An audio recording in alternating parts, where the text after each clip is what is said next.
Dad cheated while Mom was dying. Say a few words, son, he said at his wedding toast. I did, and burned his fairy tale to the ground. He called me a disgrace, so I raised my glass and told the truth. By the time I finished, his best man dropped his drink, and the bride screamed. The mess began at that moment. My father labeled me a shame for failing to toast his new bride during the wedding. I got up, held out my glass, and stated, "Here's to the woman who was sleeping with my dad while Mom was dying." His best man's champagne fell to the floor. His bride let out a shriek. The priest left after what transpired. Laughter, clinking glasses, and the hum of an expensive live band playing a gentle love tune filled the ballroom of the Fairmont Hotel in downtown Chicago. Everything about the scene was tastefully done: golden candlesticks, white floral centerpieces, and cleanly folded linen napkins next to plates that likely cost more than my rent. This wedding screamed money in every way. It was ostentatious, absurd, and, to be honest, offensive. My dish was practically untouched, and my whiskey glass was half empty when I sat at a round table close to the front. Stephanie, my sister, sat next to me, picking nervously at the navy blue dress cloth. Quietly, "You okay?" she inquired. I let out a breath through my nose. Peachy. The man of the hour, our father Richard Holloway, was standing close to the dance floor, grinning as if he hadn't set our family on fire, and her eyes shot to him. He wrapped his hand firmly around the waist of his new bride, Veronica, who had been his wife for a long time before my mother died. I gripped my glass more tightly. This isn't where I should be. I didn't plan on attending. I had thrown the thick, gorgeous, gold-embossed cardboard invitation straight into the garbage when it came. I made no hesitation at all. Then I got a call from Stephanie. "Alex, please," she had pleaded in a broken voice over the phone. "I know you hate him. I do too. But I can't do this alone." I squeezed the bridge of my nose and sighed. "You really want to sit through Dad marrying her?" "No," she said. "But if I have to suffer through it, I want you there with me." Suddenly, I found myself sitting in a rigid chair at an unnecessary wedding on a plane headed back to Chicago, watching my father play happily ever after with the woman who had contributed to the dissolution of my family. The worst thing? The visitors were enjoying it immensely. Richard was a man of respect to them. A well-known attorney. A loving father. A widower in mourning who had fallen in love once more. Bullshit. The truth was unknown to them. They were unaware that my father was surreptitiously moving with Veronica behind her back while my mother, Martha Holloway, was dying of ovarian cancer and was hardly able to raise her head off a pillow. And here we are now. Stephanie said next to me, "Are you drinking that or just staring at it?" My fingers were still wrapped around my whiskey glass when I blinked. Allowing the burn to settle in my throat, I took a slow drink. "Both," I said sourly. She gave a low chuckle, but her face was still strained. "I don't know how you're keeping it together right now." "Who says I am?" Throughout the night, I could sense my father's eyes straying in my direction. He didn't want me here, and I knew it. He was trying to paint the ideal picture, but I wasn't in it. However, Stephanie had persisted, and he had reluctantly invited me, presumably thinking I would say no. He ought to have been extremely fortunate. I was about to order another drink when my father did something that would end his life. His glass clicked. There was silence throughout the ballroom. With that endearing, well-practiced smile that he always wore in courtrooms and country clubs, Richard cleared his throat. "First off, I want to thank everyone for being here tonight," he said. "This is a special day, not just for me, but for Veronica. We are so blessed to have such incredible family and friends to celebrate this new chapter in our lives." There was polite applause. I tightened my jaw. Like the last chapter, my mother's life, the new one was a book he was eager to close. "Of course," he said, "I want to take a moment to acknowledge my children, Stephanie and Alex." My stomach turned over. They've been through a lot this past year, and I know how difficult transitions can be. But Stephanie, sweetheart, you've been such a strong, beautiful soul through it all. I couldn't be prouder of the woman you've become. Stephanie gritted her teeth and smiled. My father then turned to face me. "And Alex," he put forth. I gave him a blank stare in return. He went on, his voice calm and practiced. "I know we've had our differences, but family is family. And in the spirit of unity, I'd love for you to say a few words." My body froze. There was silence in the room. Stephanie seemed as shocked as I did when I looked at her. My dad gave me a hopeful smile. "Come on, son. Don't be a disgrace." The remarks were like a kick to the stomach. Suddenly, I lost my temper. I gently got up and picked up my glass. The room waited and watched me. I inhaled deeply and then, Here's to the woman who was sleeping with my dad while my mom was dying. The impact was immediate. The throng echoed with a piercing gasp. The sound of a fork hitting a plate was heard. Peter, my father's best man, dropped his champagne glass to the ground after fumbling with it. Veronica's flawless smile vanished as her face lost all of its color. Then the mayhem started. Veronica screamed, "What the, Alex?" Her voice pierced the quiet like a dagger. The room echoed with a whisper. Did he just say? Oh my God. Richard's face grew serious. Sit down. I remained motionless. No. Anger flashed in his eyes. You have no idea what you're talking about. Really? I asked with a sour laugh. Because I remember Mom crying herself to sleep when you'd work late. I remember the whispers. The hotel receipts? The perfume on your shirts that weren't hers? I remember everything. Veronica clenched her hands into fists. You're lying. Am I? I retorted. Because last time I checked, mistresses don't typically get wedding rings. Beside me, Stephanie choked back a sob. My father said, Enough, in a loud voice. You will not ruin this night. I sneered. Ruin it? Dad, you ruined it, you ruined us. And you don't even care. The tense atmosphere in the room was oppressive. The priest then got to his feet, took off his glasses and let out a sigh. He whispered, You know what, I'm done. The priest left the wedding after saying that. The murmurs became full-fledged discussions. Seething, Richard turned to face me. Get out. I carefully placed my glass on the table. Gladly. My father's ideal wedding was in ruins when I left the reception without turning around. My heart was racing in my ears as I left the ballroom. Decorative mirrors and pricey floral arrangements lined the dimly lit big hallway outside the reception, reflecting the face of a man who had finally spoken his truth. I had to breathe. I pushed open the massive doors to the outdoor terrace with trembling hands. The crisp, chilling Chicago night seemed like a slap across my warm skin. Leaning on the stone railing and holding on to the edge with my fingers until my knuckles became white, I inhaled deeply. In sharp contrast to the pandemonium I had left behind, everything seemed peaceful out here. I had burned my father's entire wedding to the ground after he declared me a shame. I let out a breath that was audible in the chilly night air. Was it expected of me to feel bad? Feeling relieved? Furious? I made my home somewhere in the middle. Alex. The sound of my sister's voice caused me to turn. Stephanie had come onto the patio after me, her shoes clicking on the stone. Her eyes were still hazy from tears, and her cheeks was heated. I said, You okay? In a hushed voice. She laughed unsteadily. With a loud exhale, she ran a hand through her dark curls and asked, Am I okay? I should be asking you that. I wiped a palm across my face and turned my head away. I don't know, Stephanie. I couldn't let him get away with it. Softly. You didn't, she said. Believe me, you didn't. I gave her a quick look. Was I out of line? She gave a snort. Out of line? Alex, you just nuked Dad's wedding. I think out of line is a bit of an understatement. I exhaled sharply. Yeah. She folded her arms across her chest and leaned against the railing next to me. She tilted her head and said, I probably wouldn't have done it that way, but I don't blame you. Not even a little. With the distant city lights flashing, silence descended between us. After some time, Stephanie whispered, Mom would have wanted this, wouldn't she? The lump in my throat was swallowed. Yeah, I muttered. I think she would have. She blinked quickly as she nodded. I grabbed her hand and gave it a light squeeze. I inquired, Are they still in there? She drew another trembling breath. She glanced at me and said, Oh yeah. The guests are still whispering, Dad's trying to do damage control, but it's bad. Veronica looked like she was going to combust, and the priest actually left, straight up walking out. A dry laugh slipped out of my mouth. Good. Stephanie grinned. Honestly? Yeah. Suddenly, the door behind us cracked open. We both turned, and our father, Richard Holloway, was standing there. His jaw was clenched so tightly that I felt his teeth may break, and his face was taut with barely contained rage. He had unzipped his tuxedo jacket, as though he had jerked it open in exasperation. At his sides, his hands were clenched into fists.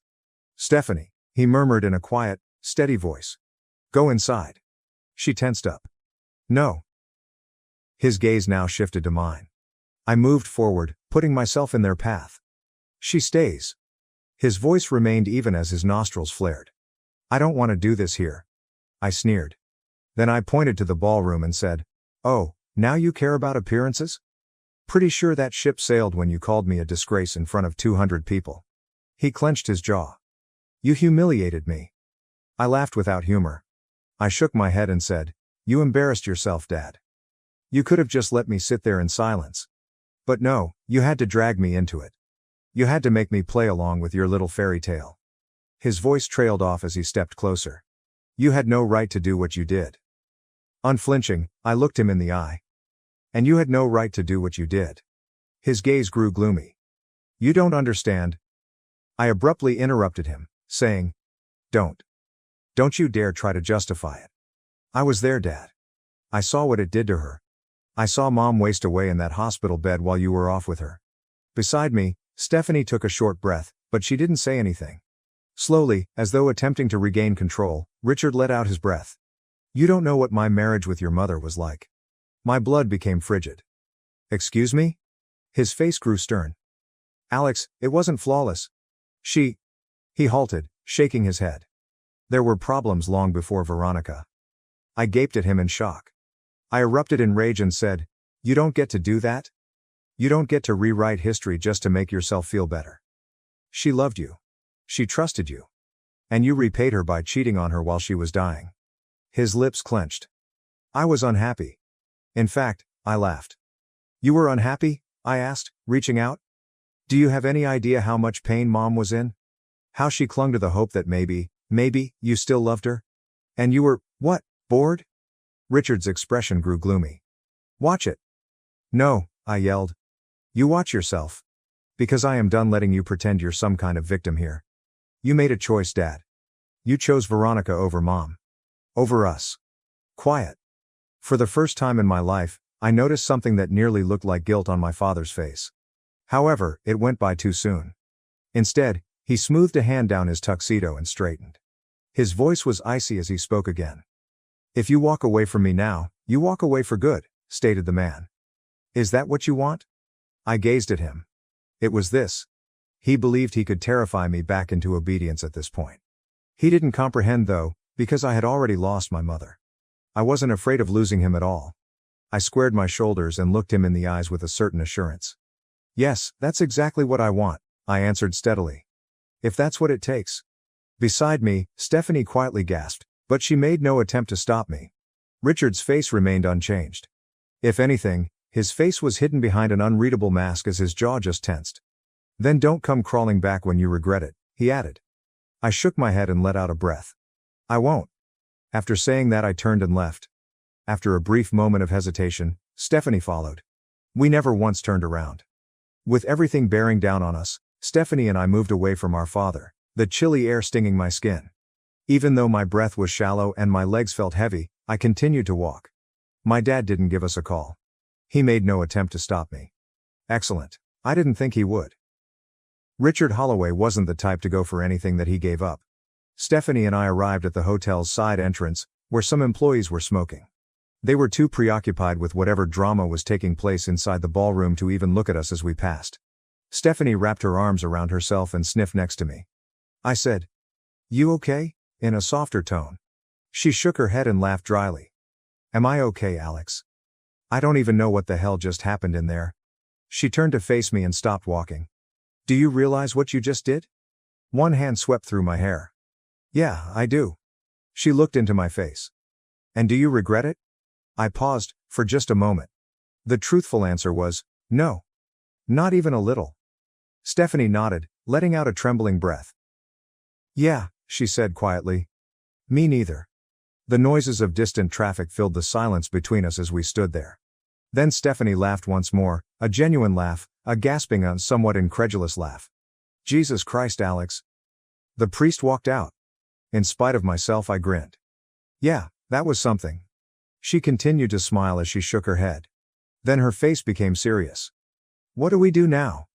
I let out a breath and gazed up at the night sky over Chicago. "I don't know," I said. "But I know I'm not going back there." Stephanie looked toward the hotel entrance and bit her lip. The air was still filled with the sounds of music and muted voices. She said, "Should we just leave?" I looked at her. "Should we stay?" After giving it some thought, she nodded. "Fair point. The door behind us suddenly opened as we turned to go for the parking lot. Alex. We pivoted. Veronica was the one. As though she had nearly ran after us, her wedding dress, a gorgeous, form-fitting gown with intricate lace trimming, had hiked up at the bottom. Her face was contorted with anger, her makeup was flawless, and her blonde locks were now slightly frizzed. Stephanie groaned softly. Oh, for fuck's sake. With her heels clicking fiercely against the pavement, Veronica charged in our direction. She pushed a manicured finger into my chest as she stopped. Herzing. You ruined my wedding, I cocked my head. Did I? Or did you ruin your own life when you decided to screw a married man? Her eyes were blazing. You arrogant little... Careful, I said. Wouldn't want a guest to hear the blushing bride throwing a tantrum. She stomped her foot. Really? You think this is funny? You think humiliating us in front of everyone was some kind of win for you? I folded my arms. I think it was the truth. Something neither of you seemed to be familiar with. Her nose wrinkled. You selfish little crap. Beside me, Stephanie took a sharp inhale. Whoa. Veronica stepped forward. Your father gave you everything. He built a life for you. And this is how you repay him? I exhaled slowly and deliberately. You want to talk about repayment, Veronica? My mother spent 25 years loving a man who betrayed her while she was fighting for her life. And you? I motioned at her. You were part of it. You don't get to stand here in your stolen wedding dress and play the victim. She opened and shut her mouth, but nothing came out. Stephanie uttered a silent, damn. Veronica bounced back fast. Your father doesn't deserve this. He's been through enough. Something inside of me snapped. He's been through enough? I said in a harder, more irate tone. Do you hear yourself? My mother died, and you think he was the one who suffered? Veronica's expression contorted. Margaret. Don't say her name, I abruptly interrupted. She paused. I lowered my voice and stepped forward. You don't get to pretend you cared about her. You don't get to act like this wedding was some beautiful new beginning when we all know what it really is. Her jaw tightened as she swallowed forcefully. My voice was deadly calm as I said, you're just another chapter in a book of lies.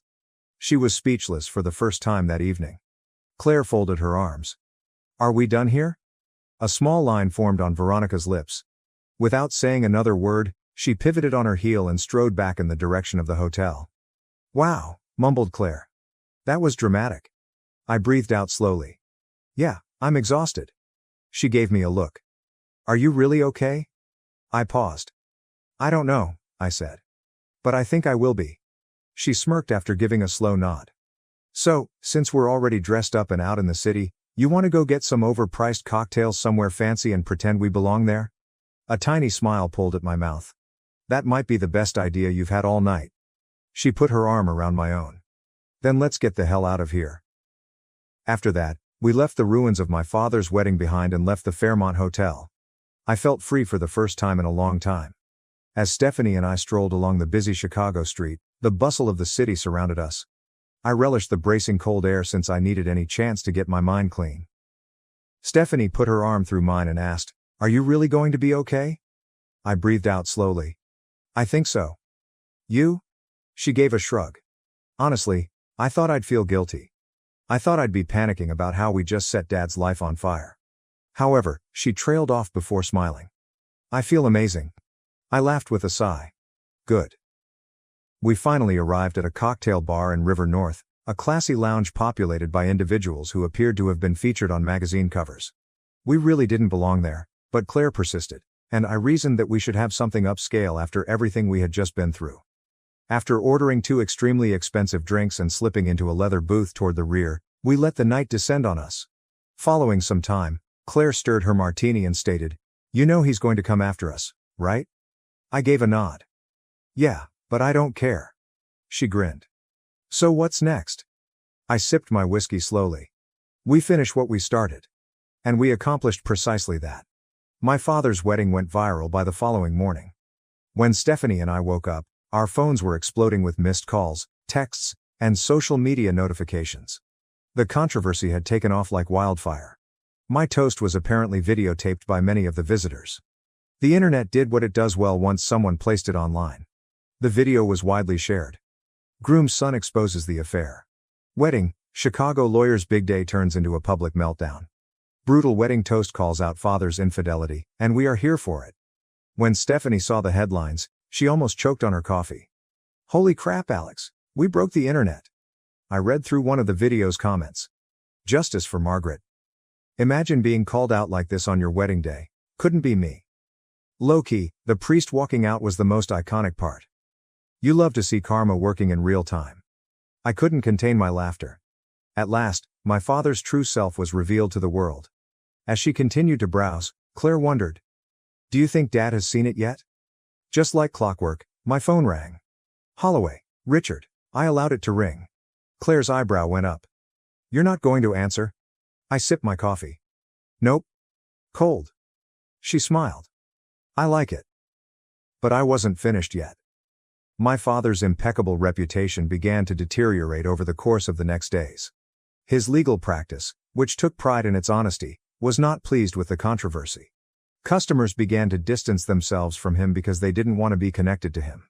Then more rumors began to circulate. People started excavating.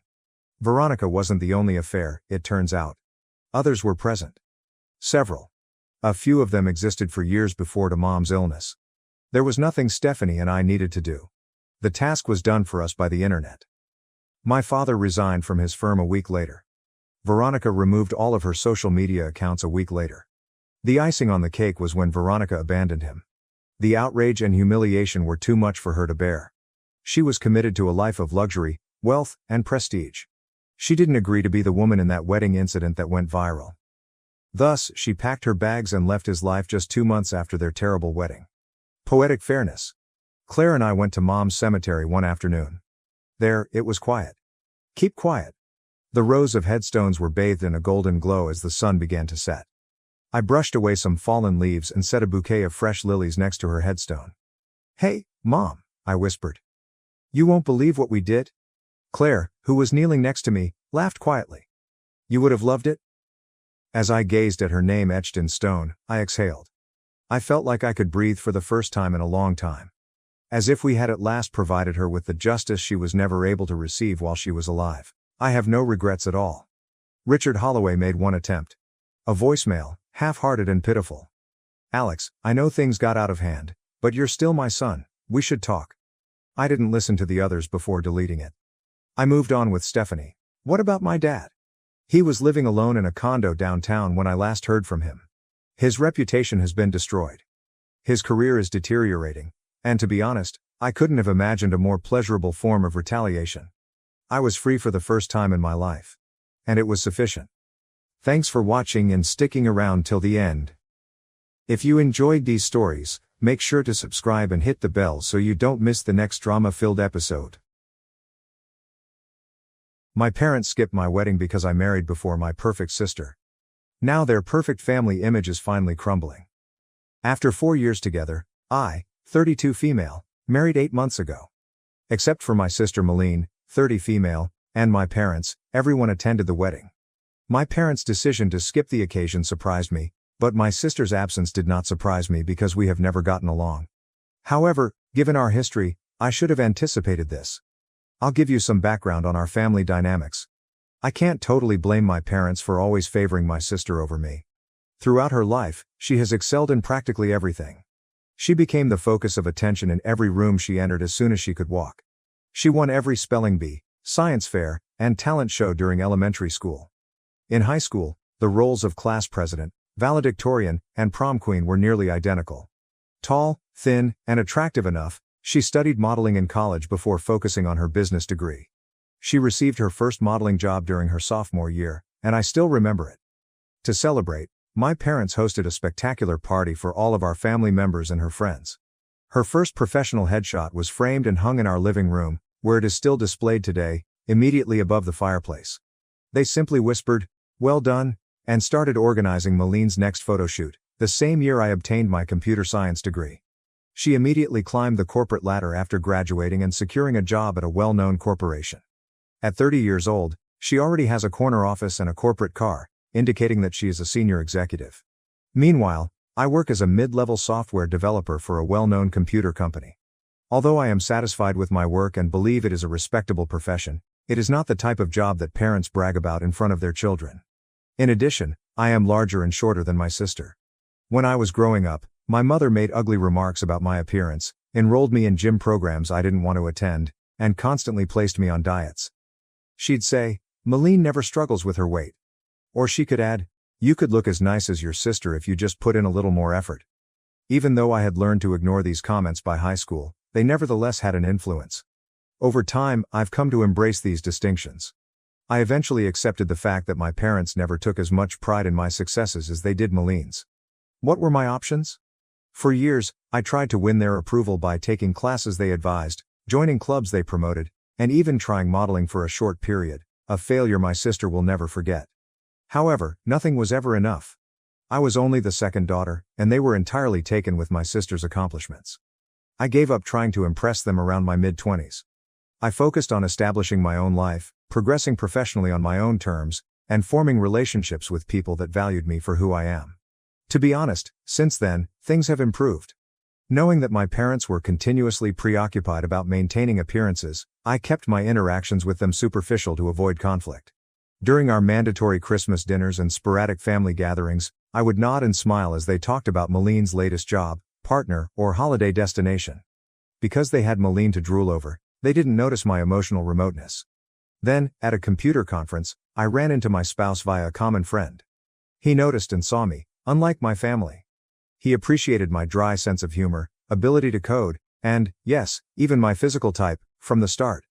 He never suggested that I alter or make comparisons to others.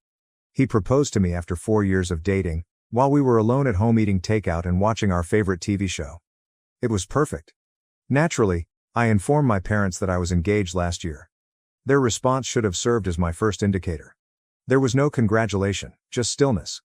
My mother then asked if I was sure I wanted to plunge right in and suggested that I improve my physical condition before the wedding. My father did not say much. During the engagement party, my husband saw their unusual reaction, which I was too nervous to fully comprehend at the time. They spent most of the evening hunched in a corner, holding my mother's phone. My husband then told me that he had overheard them conversing on the phone with Malene, who was plainly crying. They were discussing how this wasn't the plan, and how they never expected Rebecca to get married first, according to what he barely heard. There were a few minor snags in the wedding planning process. Despite the fact that I was not yet engaged, my mother had already created numerous wedding Pinterest boards for Malene and was not interested in assisting me in choosing a dress or location. When I chose my outfit, a simple yet stunning A-line gown that made me feel lovely, my mother just said that it was practical and suitable for my figure. My future mother-in-law, who treated me as the daughter she never had, and I ended up collaborating on most of the preparations. Before sending out electronic and print wedding invites, I carefully examined and double-checked the guest list with my spouse to ensure that no one was left out. I'm confident that my parents received theirs because the electronic invitations included red receipts. I contacted, texted, and emailed them multiple times after discovering they had not RSVP'd. My emails were either ignored or received evasive responses claiming that they were very busy and needed to check their schedules. I couldn't spend too much time worrying about it because I was too busy preparing for the wedding. My in-laws were extremely helpful, assisting with everything from seating plans to floral arrangements. Even at the delightful bridal shower thrown by my husband's sister, the painfully obvious absence of my own family was not mentioned. Even though my parents were not present, the wedding day itself was amazing. Following the morning ceremony, we hosted a relaxed afternoon reception in a garden setting. Everyone was correct when they remarked we looked happy and in love. However, there were instances when their absence felt like physical suffering, such as when I noticed the front row seats were empty or at the father-daughter dance that I was unable to attend. I was looking for answers after the honeymoon and wedding. When I called them, they said they were deeply hurt, because they had never received a formal invitation. My mother launched into a long tirade about how reckless I was, how she had always wanted to help organize her daughter's weddings, and how she couldn't understand why I would leave them out of such an important event. I was perplexed by this because I knew we had given them both types of invitations. During the call, I checked our records to make sure we had sent them. Even the physical invitation delivery was confirmed. I did not confront them about their efforts to gaslight me. I just apologized for the error, and hung up. Later, my husband mentioned a number of situations that indicated their true intentions, such as how they acted shocked rather than happy when we informed them we were engaged, or how they kept coming up with excuses not to help with the wedding plans. He hadn't mentioned these discoveries earlier because he didn't want to add to my anxiety during the wedding preparation process, but the trend was obvious in retrospect. The idea that I, the less successful daughter, would marry before their beloved Malene was too much for them to stomach. Their manner only confirmed what I had always suspected but denied, that I would never be able to compete with my sister in their eyes. The most disappointing thing was finding that my wedding day, which should have been a celebration of love and new beginnings, had become yet another front in their never-ending battle to maintain their ideal family image, with Malene at the center. According to family members with whom I spoke, Malene recently became engaged to someone she had been dating for a year. In family group chats in which I do not participate, my parents openly express their delight about planning an expensive wedding for her. They have already boasted about procuring upscale venues and luxury gowns, and my mother is taking Malene to private fittings at upscale stores, all of the mother-daughter time I was not permitted. It's curious that so many of our family members have suddenly refused to attend Malene's wedding and engagement parties. My parents' conduct at my wedding appear to have become a topic of conversation among the family. When my family members ask why my parents did not attend my wedding, I just tell them what I believe to be true. They couldn't handle the thought of my marrying before their darling daughter. I report the facts as I see them, with no exaggeration or attempt to elicit sympathy. My parents contacted me a few days ago, accusing me of purposely trying to ruin Malene's wedding. According to their accusations, the relatives they've spoken to are using excuses to avoid attending any of her wedding-related events. My cousin, to whom my sister vented, advised her that people are hesitant to come because they have heard about my parents' treatment of me. My parents accuse me of spreading false reports because I am envious of my sister's upcoming expensive wedding. The difficulty is that I am only telling people the truth about what happened. Perhaps they should reconsider their actions rather than blaming me for the outcome if the truth makes them look bad. As circumstances change, I find it increasingly difficult to maintain the impression of a relationship with my parents. Their reaction at my wedding made it plain to me that I would never be enough for them, no matter what I did. Their absence at my wedding is no longer the most challenging situation. It's accepting that I never had the lovely, encouraging parents I'd hoped for. I'm focusing on building a life with someone who truly values me for who I am right now, but I'll keep you posted if something significant happens. First update: many things have happened since my last post 2 weeks ago. Following your supportive statements, I decided to confront my parents about their conduct at my wedding and their present accusations that I wrecked my sister's special day. When they started emailing me about their tainted family history, I knew it was time to lay it all out. During our phone discussion, my parents instantly began accusing me of being jealous of Malene and planning the whole thing. I did something I had never done before. I agreed with them, but not in the way they expected, instead of defending myself like I typically do. I told them, "You're right. I'm not envious of Malene's work, accomplishments, or attractiveness. I'm envious of the unwavering love and support you've offered her, which you've never made an attempt to show me." There was a pause in the queue, and my mother began to argue that I was exaggerating and that they had always treated us fairly. Something shattered inside of me at that moment, and feelings that had been suppressed for years came rushing out. When Malene had a modeling callback, my mother canceled my high school graduation dinner, and her prom attire cost more than the total cost of my college textbooks for a year. I told them of each birthday when Malene's most recent triumph surpassed my own achievements. I persisted despite my father's attempts to cut me off by accusing me of exaggeration. I told them how terrible it was to see my parents' seats empty and how my mother-in-law had to assist me with everything, from wedding planning to wardrobe shopping. I also mentioned how they had spent years organizing my sister's fake wedding while showing no interest in mine. Their reactions were instructive. They flipped it on me rather than listening to any of my explanations. "Why didn't you speak out if you felt like this?" My mother insisted on speaking with them, as if I hadn't tried for years already. My father went on to imply that by addressing these feelings with our family members, I was being unfair and cruel. My mother said something at that point that helped to clarify everything. "We never imagined you'd go to such lengths as to try to ruin Malene's wedding out of spite, but we always knew you were insecure about her success," she told me. "This is not the way we raised you up." I became aware that they were unable to hear me. They assumed that their actions and my emotions had nothing to do with the overall situation. It has to do with Malene's response. Even throughout this debate regarding their absence from my wedding, they were more concerned with her upcoming nuptials than with the pain they had caused me. I did not try to make things better for the first time in my life. I did not withdraw or apologize. Rather, I stated my ideas to them directly. "You are true on one point. You raised me with the assumption that I would never measure up, that Malene's accomplishments would always be more valuable than mine, and that sustaining your ideal family image was more important than my feelings. However, you also taught me that I deserved better than this, something you did not want to teach me." There was a lengthy wait before my father spoke, and he spoke calmly and collectively. Maybe it's time for us to stop acting like we're awful parents, since you've already decided we are, and you plainly like seeing us suffer. We expected you to help us resolve this issue because you're family, but it's evident you've made your own conclusions. The last blow was administered by my mother. Perhaps you simply couldn't cope with not being the center of attention, even though we always tried to treat you both properly. Rebecca, it's not our fault. You chose to play the victim. They had just proven what I had been saying, so there was no use in disagreeing. Even in this final conversation, they refused to accept their role in anything, so I simply hung up and said goodbye. I was shocked to feel comforted following the call. Tears were shed, to be sure, but they weren't the frenzied, sad ones I recall from my childhood. They were liberated tears. For the first time, I had said everything I needed to say without holding back or feeling bad about my emotions. Later, my husband noticed me looking at the sunset from our back patio and sat next to me, grasping my hand without saying anything. They'll never change, are they? I asked him after a time. No, but you have, he replied, squeezing my hand.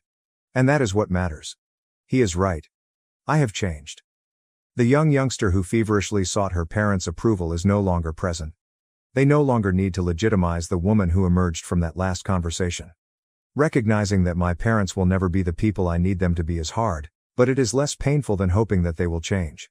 For the first time, I don't care what happens at my sister's wedding or in the family drama. I've had my say, and now they must deal with whatever arises. What is the most unique aspect?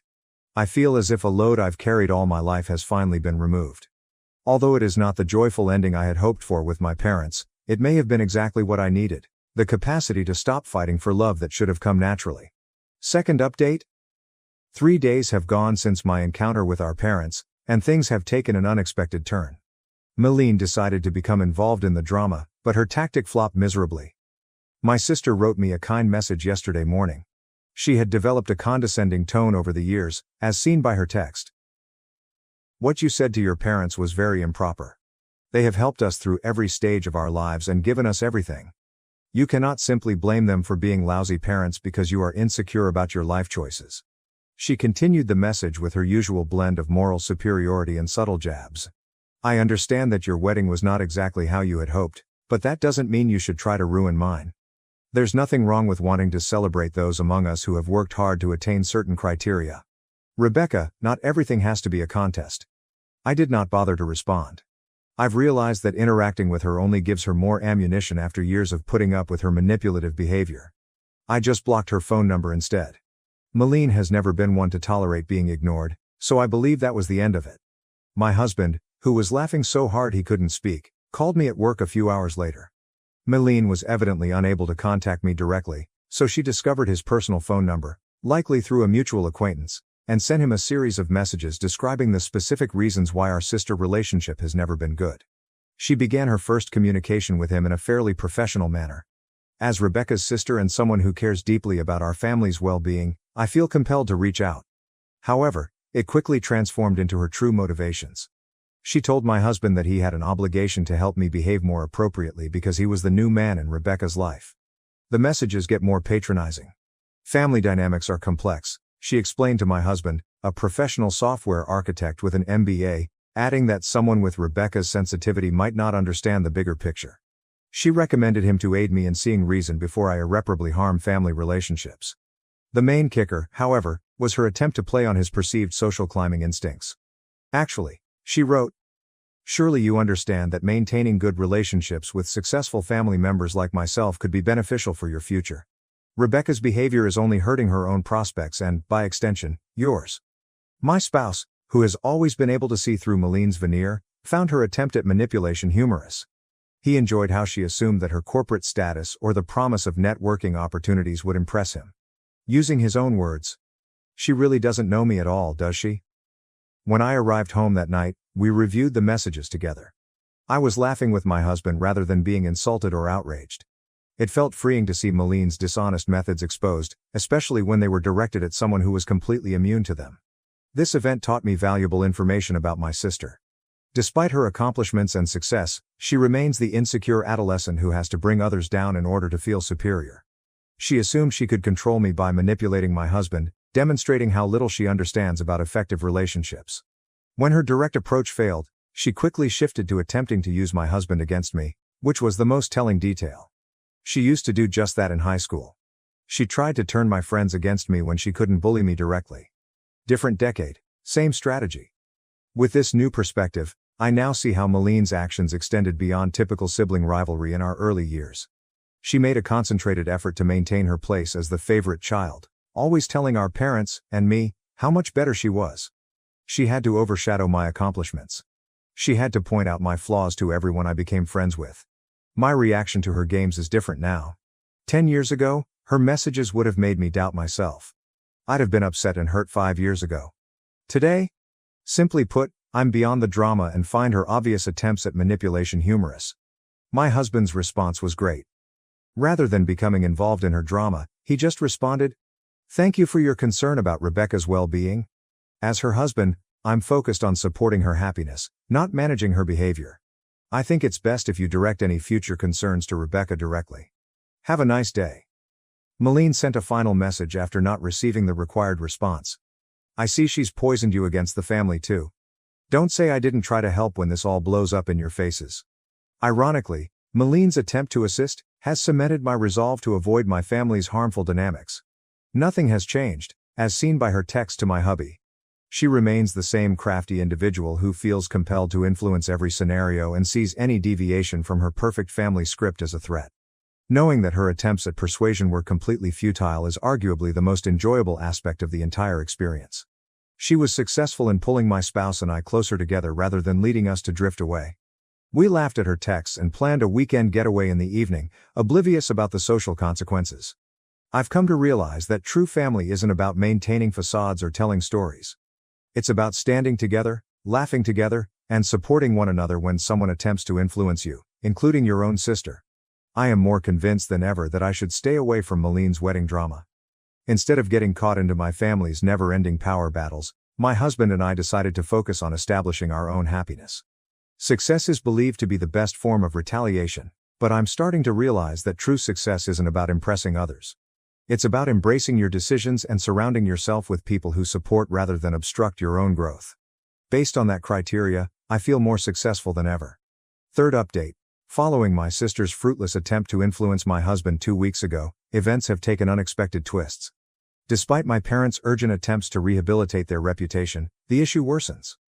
I discovered through family ties that my parents have been on a furious dash to correct the narrative. They have been calling each relative separately and accused me of spreading filthy things because I am envy of Maline's perfect wedding. They believe I am just resentful since her wedding will be significantly more elegant and beautiful than mine. According to their most recent story, I purposely excluded them from my wedding in order to portray myself as the victim. It's amusing because they still live in the same house they've owned for 30 years and have had the same email addresses since the beginning of email, yet they claim I sent their invitation to an old email address and physical location. The good news is that their efforts to mitigate the damage are failing terribly. Our family members do not believe it. Actually, several family members have revealed their personal stories about my parents' history of favoritism. According to one aunt, my mother had previously engaged in similar behavior at family weddings to ensure that Maline was the life of the party. The way my extended family has reacted to my parents' deception has been the most rewarding development. Important family members, some of whom were anticipated to play key roles in the occasion, have ceased supporting Maline's wedding. They may no longer have access to the exclusive place to which they were formerly granted due to family ties.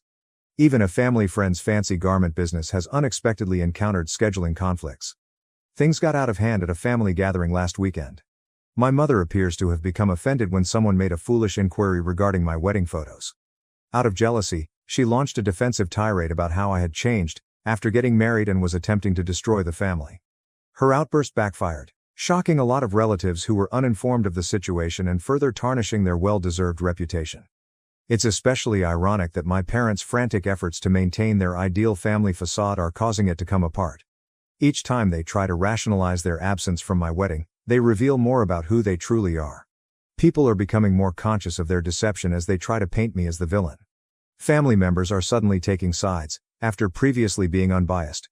Recently, even my father's brother, who had always kept quiet to foster unity, apologized for not speaking up sooner about how they treated me.